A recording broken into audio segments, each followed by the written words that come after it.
Hi, everybody. Welcome to What's Good, the weekly show where we review bad movies that the Bad Film Club watches every Wednesday night. So this week is a classic of our childhood. I think a lot of people in our age groups. And when you go back and watch it, you kind of realize it's kind of bad. So we watched Steve Martin's Pink Panther. Baylor? Yes. I'm joined by Sir Baylor Budge, who is a local expert on all things pink and Panthers. Yes. So, when I first found out about this movie 3 weeks ago, You did? no, I found out about it. I remembered it. Oh, yeah? It was on sale on iTunes. Oh, yeah? And I was like, well, I have to get it. It must still be great. Yeah. And then I rewatched like half of it, and I was like, oh, this is bad. Yes. And then I remembered I'm in the Bad Film Club. Let's suggest this.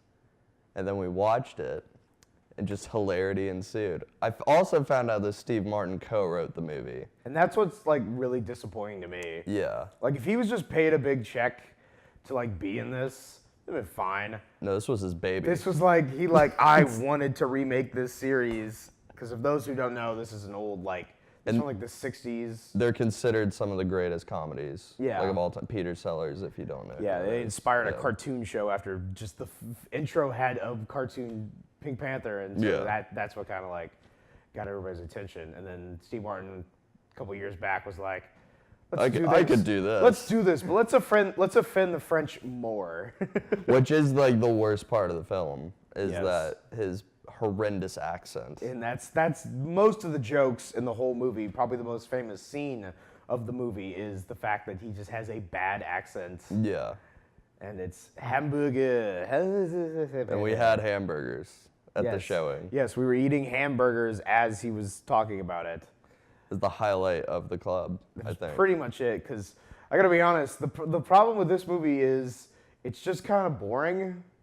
Kind of. It's not. Like, it's not explained, like, because the whole thing is, like, the chief recruits him because he's an idiot. Yeah. And he says he does it so that way he can seriously Catch the bad guy. which makes no sense. Dumb plan. He doesn't explain why he does it, and then ends up getting him arrested. Yeah. Like, makes no sense at all. Yeah, it was just we weren't laughing like at its like hilarity of how bad it was. We weren't laughing with it. We Yeah. were laughing at it. Yeah, kinda. but like only in like little like spurts and occasions. There were a good span of like 20 minutes where everybody in the club was like quiet. Yeah. Because nothing so bad that we had to like laugh like crazy at. Yeah. But there were a few scenes that I was dying. Oh, well, It's just so funny.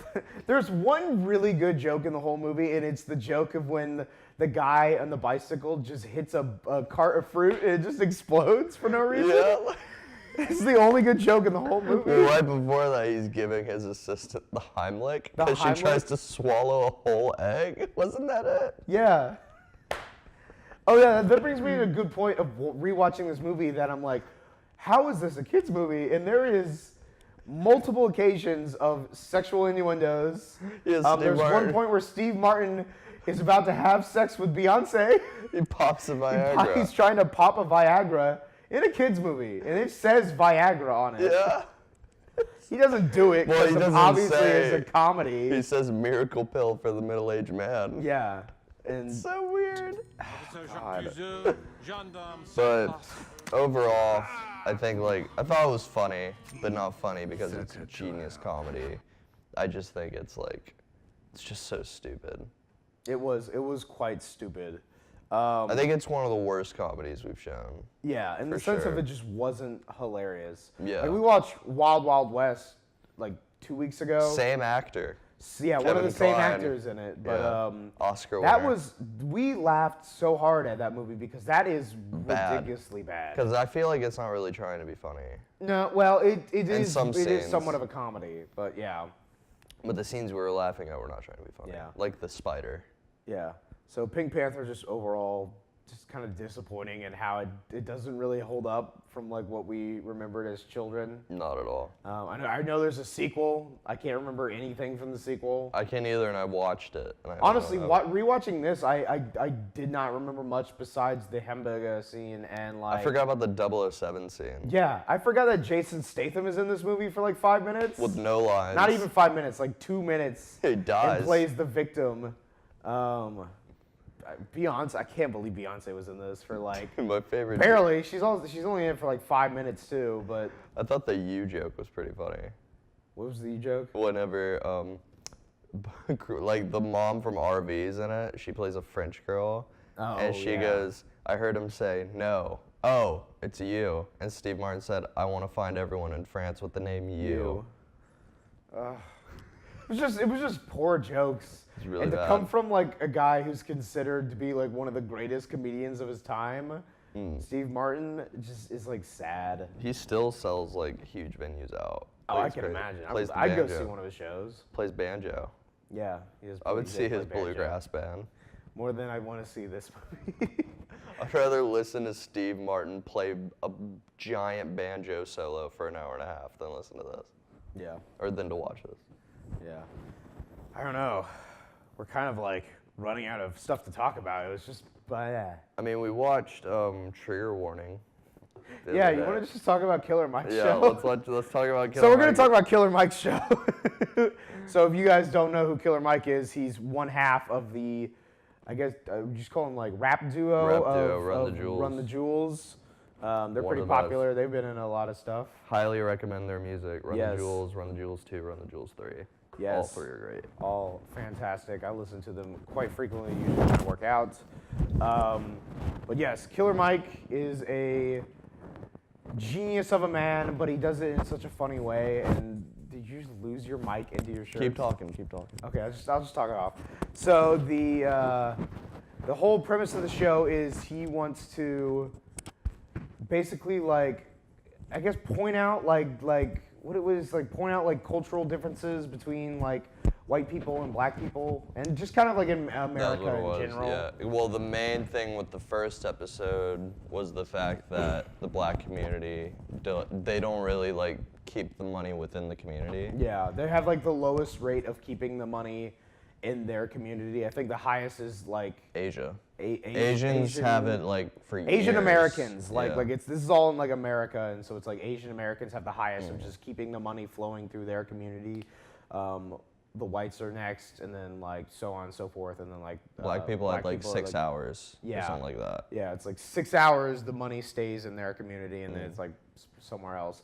So the whole episode is him doing nothing unless it was made or owned by a black person, Yeah, which it was really interesting. is really interesting because he ends up having to like sleep on a park bench Yeah, because none because of he the couldn't hotels find a in black-owned Athens. hotel. Yeah, none of the hotels in Athens that he didn't find any that were owned by a black person. Yeah, and he found one restaurant, but realized that they got their meats From like a white from a farm. white farm, so he couldn't eat that. He couldn't He couldn't be in an interview. Like you couldn't talk to the interviewer for Run the because it Jewels. was just a white interviewer. So he had to like He tell had LP.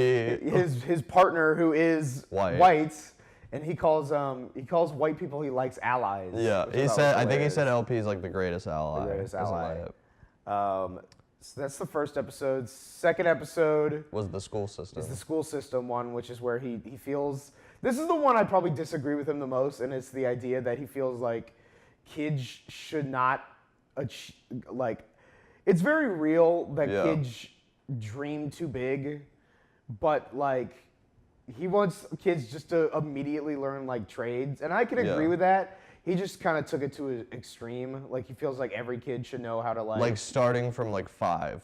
should be starting from taught 5 years like old, yeah. how to fix plumbing, how to like fix an electrical circuit, stuff like that, like household stuff. And I agree that that's an important thing to do because I don't think they do like home ec or They didn't or in shop my high class. school. The only thing Did that they do it at I your school? They did it at my school. I think my one of the last years they did it too. at Bartram. Yeah. Old Bartram Trail. But the only thing that I really learned in high school that like did me a service was learning how to write a check. Because I was in the ViStar Academy, I learned how to balance a checkbook. I learned how to do like Smart. Yeah, I did like accounting stuff. Like an easy thing you just look up online, like Exactly. how to fill out a check. Exactly. It's not hard. It's like. But I didn't learn how to do my taxes. I had to do that by myself. That's pretty good. Everything, yeah. That's a good skill. Yeah. No, he's specific on like trades, like handyman stuff. And he has like a handyman like come in and teach children how to do this. And stuff. then we won't spoil it, but the rest of It's the a great episode gets ending. crazy. It's a great ending. But like his thing was he went to a first grade class and they said their dream careers. like scientist who cures cancer. President was one of them. President, I think one was like astronaut. Yeah, It's and just then it's like basics things a child would say. yeah, and then he And talked then he to, immediately to goes the like, principal, no. and the principal's like, "You're an idiot." Yeah, the principal's like judging him the whole time. Yeah, I don't know. And then what was the third episode? Third was episode, it the soda. Yeah, the Crips and Blood Crips soda. and Blood, Cripsicola and Blood Pop. Yeah, Blood Pop, that's what it was. The episode where he decides to get with the gangs, Crips and Bloods, and make a soda brand. To make it more acceptable, because he sees yeah. that the Hells Angels have merchandise. Yeah, and he's which is again like a really good point. cool idea. Is like, Yeah. like Sons of Anarchy is like the idea of portraying like a white biker gang as being these like cool, badass guys, whereas like the Crips and the Bloods are usually always portrayed as like nothing but villains, and so but they're very similar in that they help their communities while also being gangs. Yeah, which that was the big thing in the show, was that they didn't call themselves gangs, they called themselves like street fraternities. Street fraternities. Whenever I like that term. That's a good way of putting it. They tried to get a bank loan for their business, and they said That's the best scene in that whole episode is them. It's them and Killer Mike trying to get a bank loan. They do it so bad. It's great. And then there was the religion. Religion. He creates his own religion. No, was it? That was the fourth episode. It was religion, yeah, I think. And it's the what is he called? The Church of A Church of Sleep. Church of Sleep. His which friend is, Sleepy. His friend Sleepy, who is a guy who says literally nothing in the whole episode. Yeah, and that's like his thing. And he comes back later in the show, and he still doesn't say anything. Yeah, and his whole thing is he just looks like he's asleep the whole time when he's like awake too. And he like just sits there and he just and listens. people like tell him their problems, and it's like gets real People emotional. are literally in tears, like talking to this guy who literally doesn't do say anything. It's so dumb but great. And then the fifth one was the song. yeah, the fifth the one is super the group. song where he tried to make his kind of like He tried to make like a We Are the World. We Are the thing. World kind of thing, where he gets like different like cultures of America. He gets like what is it? He gets like a cowboy Christian. He gets a cowboy Christian. He gets a Trump supporter. Yeah, he gets a Jewish Renaissance woman. He gets a juggalo. He gets a juggalo, which is a fan of Insane Clown Posse. Yes, which we'll get into that, of how that spurred off and like this amazing thing you and me discovered about the juggalos. And But who else was there? He had an albino. He had an albino man. Black Lives Matter, remember? Oh man, we're forgetting. He had Mario. Yeah, Mario. We didn't talk about Mario. We will talk about Mario. We will talk about Mario, but it's just basically just trying to make a singular song featuring singers of different like cultures and getting them to come together. And it gets weird at some points, and some stuff is said. He had a Native American on there. Did he? You remember that? He had that Native American that pulled up like an Egyptian card or something. Yes, it was like a guy who was clearly like maybe like a 16th Native American and thought he was like full blood Native American, and he pulls out like he has like what is basically like a baseball card, and he's like, that says, I wear this all the time. This is my chief, and it's like an Egyptian guy on it. Like a pharaoh or something. Yeah, it looked like a pharaoh, nothing like an Egyptian. But I feel nothing like a Native American. I feel like that's when the show kind of got like unbelievable. That's the sixth episode. Was my biggest problem with the sixth episode. Was when he starts his own country. He starts his own country, which is a hilarious idea. It's called New Africa. And you can legally do that, I think. Yeah, you can. But yeah, he wrote out a Declaration of Independence. No, he hired like a college kid. He hired a fiction his, author. That's but so he makes his own country in like I forget which state he does it. He's somewhere here in America. I think it's in Georgia. Is right? it in Georgia? Well, It's probably in I think it was Georgia. like a farm in Georgia. Yeah. He 'Cause just buys this like farm and is like, this is my new country, and he invites like everybody he's had on the show. Period. And they all come and they try to make a community where they vote for like who wants to be president and stuff like that. And it's a little like the last episode like gets into like scripted like reality show kind of territory, but it's still funny. I feel like when they introduced Mario, like the first episode he was in, when he was introduced, he was portrayed as a guy that was like totally against the Crips and Bloods. Yeah. And like to the point where he just cannot stop like talking about it. And Killer Mike calls him out on it super hard, and it is hilarious. But then he shows up in like 2 or 3 later episodes. Like he shows up in the supergroup episode, which is when I was like, okay, this guy's a character. Yeah, when we started watching that, we kind of realized like, we think that either Killer Mike knew this guy in advance, or he just liked him so much from the earlier episode that he kept bringing him back and told him like, I need you to be crazy. And that was just a little, I don't know. We still hated Mario. We hated Mario like every minute he was on screen. He got the job done. Yeah, he did what he was supposed to do. I feel like that was his point. Should we span into how we discovered how ridiculous the Juggalos culture is? Yeah, I mean, when we watched the show, in the first episode that involved the Juggalos, there was only one Juggalo. Yes. Who was rapping in the supergroup song, which is supposed to like bring people together, and he's like a Juggalo, so it's like he doesn't say anything. He's just like pretty quiet. He just raps. Yeah, he raps and that's it. And then he gets brought back with his friend. Yeah. And they're part of the country. Now we have 2 Juggalos. They're part As it always happens, Juggalos just multiply somehow. Exactly. They'll just find each other. Yeah. And then, they're just 2 Juggalos in New Africa, which is interesting. I don't think I've ever met a Juggalo. I've never met one either. They're a weird subculture of like America that like, I don't know. They've been around for years, but they still do their gathering of the Juggalos. Yeah, in a small town in Ohio. Yeah, or it rotates around, but yeah. But we Googled it. Then we fell into like this pit. This pit of like looking up stuff about the Juggalos, and discovered that the Juggalos have their own wrestling league. That is actually surprisingly entertaining to watch because the commentary is unhinged and genius. Because it's not like WWE where you have to limit what you say. Yeah, they could say whatever they want. They rented out like a bar. They rented a bar and just put this big old wrestling ring in it and have these like wrestlers that probably just tried to get into like WWE and couldn't make it. Well, we watched one match where it was like one of them had one leg. Yeah, one of them was a one-legged wrestler. And then the other was like... He did really good. Yeah, and then the other guy was like this big, obese, like Samoan guy. And the one-legged wrestler, I wish I could remember his name. Like, he was very limber. Yeah, that guy was like really quick, yeah. But it's very entertaining, and then you have the Juggalo wrestling is very diverse, is what we learned. It is, which it's kind of beautiful. Yeah, the Juggalos are about family. Exactly. Well, That's what they're saying is. And then we found the American Juggalo documentary. Yes, which was interesting. It's weird. Yeah. We also found out that the 2 head Juggalos, which are Violent J and Sly Too Dope? Sly Too Dope, I think is the other guy's name. And we found out that they're both worth $15 million in each. 15. And we were so shocked. We thought they'd be worth like $200 or something, but they are rich. They've found like a good business. Yeah. I don't know.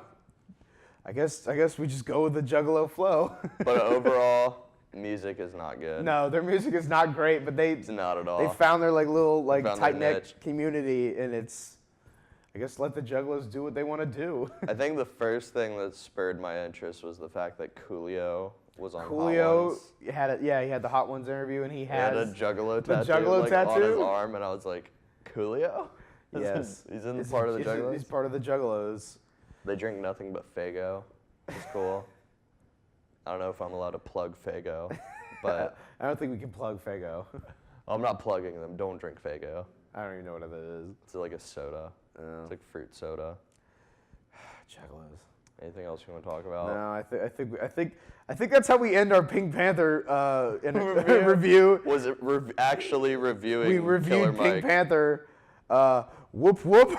is that their that's the catchphrase? Whoop whoop. All right. Catch us every week. Hamburger. Yeah. Hamburger. Hamburger. Hamburger.